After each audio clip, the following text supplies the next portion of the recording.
విజయ్ని appreciate చేయాల్సిన విషయం ఏంటంటే అందరూ పాపం సింగిల్ గా పోటీ చేసినాడు అని చెప్పేసి ఇక్కడ పవన్ కళ్యాణ్ తో కంపేర్ చేస్తాడు. బేసిక్ గా విజయ్ కి సీఎం కావాలనే ఒక ఆలోచన ఉంది కాబట్టి ఆయన సింగిల్ గా పోటీ చేయడం జరిగింది. పవన్ కళ్యాణ్ కి అటువంటి ఆలోచనే లేదు కాబట్టి we can't expect him CM కావాలనే ఆలోచన ఉన్నట్టు గానీ ఎక్స్పెక్ట్ చేయలేము అతన్ని ఈ విధంగా ఇండిపెండెంట్ గా ఒంటరిగా పోటీ చేయాలని అని చెప్పి. సో ఆ కంపారిజనే తప్పు. ఆ కంపారిజన్ అనేది తప్పు అనమాట. ఆయన సింగిల్ గా పోటీ చేసి సీఎం కావాలనుకున్నాడు. ఇతను వేరే వాళ్ళకు మద్దతు తెలుపుదామని అనుకున్నాడు. ఇప్పుడు సీఎం కావాలనే ఆలోచన లేదు. సరే, తన ఫ్యాన్స్, తనకు సంబంధించిన అభిమానులు అనుకున్నారు అంతే తప్ప వేరే లేదు. అండ్ సెకండ్ కమింగ్ టు ఇది విజయ్ ని అప్రిషియేట్ చేయాల్సిందంటే అతను పార్టీ పెట్టిన ఇబ్బంది కావచ్చు. సెకండ్ కరూర్ ఇన్సిడెంట్ జరిగిన తర్వాత అతనికి చెప్పినటువంటి కాంప్రమైజ్ ప్రపోజల్ కావచ్చు. అదేవిధంగా ఫ్యామిలీ డిస్ప్యూట్ వచ్చినప్పుడు ఏమైపోతాడో అతను హ్యాండిల్ చేయలేడు అనుకున్నప్పుడు నిలబట్టిన తత్వం కావచ్చు. ఇవన్నిటినీ కూడా అంచనా వేసుకుంటే అంటే ఎవడైనా కావచ్చు ఆ టఫ్ టైంలో అక్రాస్ ద ఆల్ ఆర్ట్స్ గట్టిగా నిలబడినప్పుడు మాత్రమే you can see the success అన్నమాట. అదర్వైజ్ సక్సెస్ అనేది మన చూడలేం. సో దానికి విజయ్ నిలబడినాడు. So he got the success. I wish all the best. And coming to the West Bengal politics, దానంత దరిద్రం మనం ఎప్పుడు చూడలేదు, రాదు కూడా అనుకుంటున్నా. 27 లక్షల ఓట్లు ఎంట్రీస్ చేయాలి అని చెప్పేసి అప్పీల్ చేసి ఎస్ఐఆర్ ద్వారా అని చెప్పేసి చేసిన కాలేదు. ఎంతో మంది సెంట్రల్ ఫోర్స్ అక్కడ ఎలక్షన్ చేసినారు. అంటే ఎలక్షన్ ఆఫీసర్లుగా కూడా సెంట్రల్ గవర్నమెంట్ ఎంప్లాయీస్ ఇవన్నీ కూడా చూడడం జరిగింది అనమాట. సో నాకు తెలిసి హిస్టరీ అలాంటివి ఎప్పుడు జరిగింది West Bengal. But she also fought very well. And నాకు అర్థం కాని సినారియో ఏంటంటే ప్రతి చోట కూడా ఎందుకు వాళ్ళ పార్టీ ప్రెసిడెంట్ ఓడిపోతున్నారో నాకు అర్థం కావటం లేదు. అరవింద్ కేజ్రీవాల్, ఉద్దవ్ ఠాక్రే, స్టాలిన్, గొగోయ్ వీళ్ళందరూ ఎందుకు ఓడిపోతున్నారు అంటే పార్టీని వాటికి క్లోజ్ చేసే ఒక ప్రయత్నంలో యాదృచ్ఛికమైతే అవసరము, యాదృచ్ఛికమైతే పర్వాలే గానీ ఇంటెన్షనల్ గా జరుగుతున్నట్టు ఎక్కడో కనపడుతుంది అనమాట. Only party presidents. ఇప్పుడు ఈరోజు స్టాలిన్ ఓడిపోవడం కావచ్చు, డిఎంకే చరిత్రలో ఎప్పుడే గానీ వాళ్ళ ఫ్యామిలీలో ఓడిపోలేదు. దానికి నేనే తప్పు పట్టడం లేదు. ప్రజా వ్యతిరేక ఓటు ఉంది అనుకున్నారు. ఇంకోటి ఈ ప్రజా వ్యతిరేక ఓటు ఉంది అనుకున్న సందర్భాల్లో చాలా సార్లు గుర్తుకొచ్చేది 15 ఏళ్లు దీదీ ఉంది, సో ఆడ వ్యతిరేక ఓటు ఉన్నారు. స్టాలిన్ 5 సంవత్సరాలు నాడు వ్యతిరేక ఓటు ఉందన్నారు. లేకుంటే ఇంకొక పార్టీ వ్యతిరేకం. కానీ బీహార్ లో 20 ఏళ్లుగా నితీష్ కుమార్ ఉన్నాడు. అక్కడ జరగని అరాచకం లేదు. మరి బీజేపీ ఎలా ఫామ్ అయిందో అర్థం కావటం లేదు. అస్సాంలో 2వ సార్లు ఎలా ఫామ్ అయిందో అర్థం కావటం లేదు. థర్డ్ టైం అనుకుంటున్నా. మహారాష్ట్రలో శివసేన ఒక పార్టీ నుంచి పీకేసి అక్కడ షిండే లాంటి వాళ్ళు వచ్చి మళ్ళీ అతని నేతృత్వంలోనూ ఫెడరేషన్ వచ్చి మళ్ళీ అక్కడ ఎలా రీగైన్ అయినారో అర్థం కావటం లేదు. కానీ 5 ఏళ్లలోనే వ్యతిరేకత వచ్చిందంటారు, అరాచకం జరిగిందంటారు. ఇవన్నీ జరుగుతాయి. So these are all big question marks on Indian election system మీద. Hope we have to see అన్నమాట. కానీ జరుగుతున్న పరిస్థితి అయితే ఎన్నో అనుమానాలు ఉన్నాయి. మొదటి నుంచి చెప్తున్నాను కదా, ఫస్ట్ లో నేను చెప్పినట్టు కంగ్రాచులేషన్స్ టు జ్ఞానేష్ కుమార్. ఎప్పుడు లేని విధంగా ఎలక్షన్ జరిగింది. కేరళ అంటావా, that's everyone knows that UDF is going to come. 10 సంవత్సరాలు వ్యతిరేకత అన్నారు. అక్కడ కూడా పోవడం జరిగింది. కానీ బీజేపీ మాత్రమే రీగైన్ అవుతుంది. ఎందుకో గవర్నమెంట్స్ నాకు అర్థం కావటం లే. ఇది 2024 నుంచి జరుగుతున్న క్రమం చూస్తే బీజేపీ మాత్రమే పవర్ రీగైన్ అవుతుంది. మిగతా ఏ పార్టీలు కూడా రీగైన్ కాలేకపోతున్నాయి. పోనీ మన దేశంలో జరిగిన అన్ని అద్భుతాలు ఏమైనా జరిగాయా అంటే అది కూడా కనపడటం లేదు. తలసరి ఆదాయం తగ్గిపోయింది, చాలా పరిస్థితులు తగ్గిపోయినాయి. ఇప్పుడు పొలిటికల్ సిస్టమ్ లో చూస్తే 2014 సమయంలో చూస్తే అన్నా హజారే ఉద్యమం కావచ్చు, కేజ్రీవాల్ ఉద్యమం కావచ్చు, అప్పుడు జరిగినప్పుడు అంతా కూడా 2G స్కామ్ అనే ఒక స్కామ్ చుట్టూ జరిగి దేశంలో 2 లక్షల కోట్లు ఆ రోజుల్లో పెద్ద అవినీతిగా అని చెప్పేసి దాన్ని పెద్దగా ఎస్టాబ్లిష్ చేయడం జరిగింది. దాని ప్రకారము 2014లో బీజేపీ గవర్నమెంట్ చాలా సునాయాసంగా గుడ్ నెంబర్ తో వచ్చింది. ఇందిరాగాంధీ తర్వాత అంత మెజార్టీ ఎప్పుడు రాలేదు. సో అది వాటి వరకు బాగుంది, సరే వ్యతిరేక పోతుందని. సబ్సిక్వెంట్ గా రాబోయే కాలంలో మళ్ళీ ఇమ్మీడియట్ గా దానికి సంబంధించిన టీ రాజా అనే అతను దాంట్లో నిర్దోషిగా కూడా బయటకు వచ్చింది 2G స్కామ్ లో.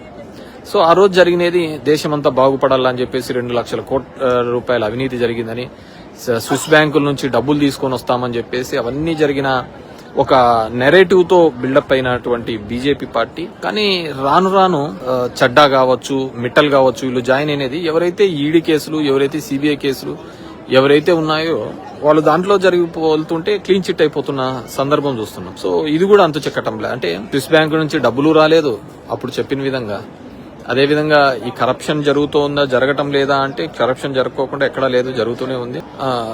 ఇవన్నీ కూడా ఉన్న సందర్భం. సో ఎక్కడో ఒక ట్రిక్కీ ఒక క్వశ్చన్ మార్క్ అయితే ఉంది. సో ఆ రోజు జరిగిన ఉద్యమం 2014 తర్వాత బీజేపీ ఏర్పడిన సందర్భం వేరు. ఆంధ్రప్రదేశ్ లాంటి రాష్ట్రంలో కాంగ్రెస్ కంచుకోటలా ఉండే రాష్ట్రంలో కాంగ్రెస్ కి 10 సంవత్సరాలు అధికారం లేకుండా పోయింది. ఆంధ్రప్రదేశ్ లో అసలు అడ్రస్సే లేకుండా పోయింది అనుకోండి. కొన్ని చేంజెస్ కావాలి, కానీ అందరికీ ఒక ప్రశ్నలుగా మిగిలిపోతున్నది ఈవీఎంల మీద. నేను మొదటి నుంచి దాని మీద ఒక ఇది ఉంది. డెఫినెట్ గా భవిష్యత్తులో కూడా దీని మీద బయటపడుతుంది ఎక్కడో చోట అనుకుంటాను. కానీ పార్టీ అధ్యక్షులు ఓడిపోవడం అనేది కొద్దిగా ఇది కల్పిస్తున్న విషయం. విజయ్కి చాలా టఫ్ టాస్క్. ఎందుకంటే ఫస్ట్ టైం గెలిచినాడు, చాలా ప్రామిసెస్ ఉన్నాయి. ఫస్ట్ టైం ఉన్నప్పుడు చాలా విజయ్ నిలబెట్టుకుంటాడని నేను అనుకుంటున్నాను. ఎందుకంటే మొట్టమొదటిసారిగా 1960 నుంచి 70 మధ్య కాలం నుంచి అన్నా డిఎంకే అంటే కరుణానిధి, జయలలిత ఇద్దరు ఏలిన తర్వాత మధ్యలో ఎంజీఆర్ వీళ్ళందరూ దాని నుంచి ఒక కొత్త పార్టీ, ఒక కొత్త ప్రాంతీయ పార్టీ పుట్టుకొని వచ్చింది. సో వీ హ్యావ్ టు అది ఏ విధంగా ప్రజల ఆకాంక్షలకు తగ్గట్టుగా పనిచేస్తుంది అనేది చూడాలా. అండ్ ఇంతకుముందు చెప్పిన విధంగా పవన్ కళ్యాణ్ తో దయచేసి కంపారిజన్ చేయద్దండి. అతను ముఖ్యమంత్రి కావాలని లేడు. ముఖ్యమంత్రి కావాలి అనుకున్నప్పుడు మాత్రమే అతను సింగిల్ గా పోటీ చేస్తాడా, 10 మందితో పోటీ చేసినా ముఖ్యమంత్రిగా కావాలనుకుంటే ఓకే. సో ఆయన ముఖ్యమంత్రిగా కావాలనే లేదనుకున్నప్పుడు అతను రేస్ లోనే లేడు. అతను ఎంతున్నా 15 ఏళ్ళు వాళ్ళు ఉండాలా, 10 ఏళ్ళు వీళ్ళు ఉండాలా అనే దాని మీదనే ఉన్నాడు. So we are not suppose to compare him. ఖచ్చితంగా ఆ వ్యాక్యూమ్ లో ఉండింటే గన, ఆ వ్యాక్యూమ్ లో గన ఆ రోజు చిరంజీవి గారు వ్యాక్యూమ్ లేకున్నా గానీ 18% ఓట్ షేర్ తీసుకొని రావడం జరిగింది. అండ్ దీంట్లో అందరికీ మనమందరం ఒక భ్రమలో ఉంటుంది, డిఎంకే యొక్క వ్యతిరేక ఓటు చీలుతుంది, దానివల్ల డిఎంకేకి ఉపయోగం అని. సో ఇక్కడ ఆ సినారియో కూడా బద్దలు కొట్టినట్టే. సో ఆ విధంగా చూస్తే 2009లో రాజశేఖర రెడ్డి గారు వచ్చినప్పుడు ఆ వ్యతిరేక ఓటు కాదు, కాంగ్రెస్ ఓటే చీలింది అని అనుకోవచ్చు. ఎందుకంటే రాజశేఖర రెడ్డి గారు అప్పుడు అన్న సందర్భంలో కూడా మేము జస్ట్ పాస్ మార్కులతోనే పాస్ అయినాం తప్ప మేము చేసిన దానిలో అంత కాలేదు అని చెప్పేసి ఆయన కూడా చెప్పడం జరిగింది. సో ఎవరో మన దేశాన్ని 60 సంవత్సరాలు కాంగ్రెస్ పాలించుకుంటూ వచ్చిందని మరి ఏమంటారు? ఏమనేయట్లేదు, నేనేం Congress so good and beautiful గా చేసిందని కాదు కదా. తర్వాత మనం ఆల్టర్నేటివ్ గా ఒకటి ఎలక్ట్ చేసుకున్నప్పుడు అది ఎంతవరకు పర్ఫామ్ చేసింది అనేది ఇంపార్టెంట్. వాళ్ళు చేయలేదు, మనం ఎంతవరకు పర్ఫామ్ చేసినాం అనేది కూడా ఇంపార్టెంట్ టాస్కే కదా. ఇట్స్ ఇది నాకు తెలిసి హీరోలు, సినిమా హీరోలు కేవలం బుల్లితెరకే హీరోలే అనుకోకుండా రియల్ లైఫ్ లో కూడా హీరో అంటే that shows the commitment of the leadership. ఇక్కడ హీరోయిజం కాకుంటే లీడర్షిప్, ఏ దానికి బెండు కాకుండా, తన ఫ్యామిలీ ఇష్యూ వచ్చినా కూడా బెండు కాకుండా ముందుకు వచ్చినప్పుడు క్రౌడ్ అందరికీ వస్తాడు. సినిమాలలో పవన్ కళ్యాణ్ కూడా మంచి క్రౌడ్ పుల్లరే, కానీ ఆ క్రౌడ్ ను ఓటుగా మలుచుకోవాలి అంటే ఖచ్చితంగా ఒక కాన్ఫిడెన్స్ క్రియేట్ చేయాలి. తన నాయకుడిని అవుతున్నాడు అనే కాన్ఫిడెన్స్. విజయ్ గన ఎక్కడైనా గానీ బీజేపీ చెప్పినట్టు లేకుంటే ఇంకోటి చెప్పినట్టు పొత్తుకు పోయి ఉంటే అయి ఉండేవాడు కాదు. నేనేమనుకున్నానంటే ఈసారి కాకపోయినా నెక్స్ట్ టైం ఖచ్చితంగా అవుతాడు, ఆ ఫ్యాన్ బేస్ ని క్యాడర్ బేస్ గా మలుచుకుంటాడు. కానీ ఫస్ట్ టైం కి అయినాడు. గుడ్. చాలా మంది యొక్క ప్రిడిక్షన్స్, నమ్మకాలను ఇది చేయడం జరిగింది.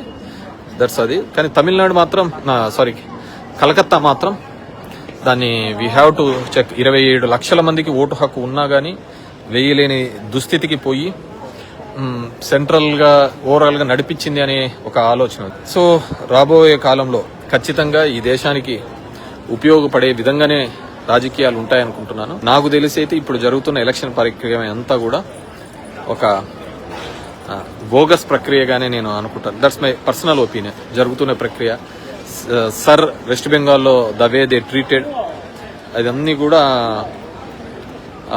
తప్పుగానే అనుకుంటున్నాను. ఇది ఎప్పుడు జరగల దేశంలో ఇలాంటివి. సో అందుకే ఎప్పుడు ఎలక్షన్ కమిషన్ ని టార్గెట్ చేస్తూ ఎలక్షన్ కమిషనే ప్రత్యర్థిగా ఎలక్షన్ చేయడం నాకు తెలిసి ఫస్ట్ ఆఫ్ ఇట్స్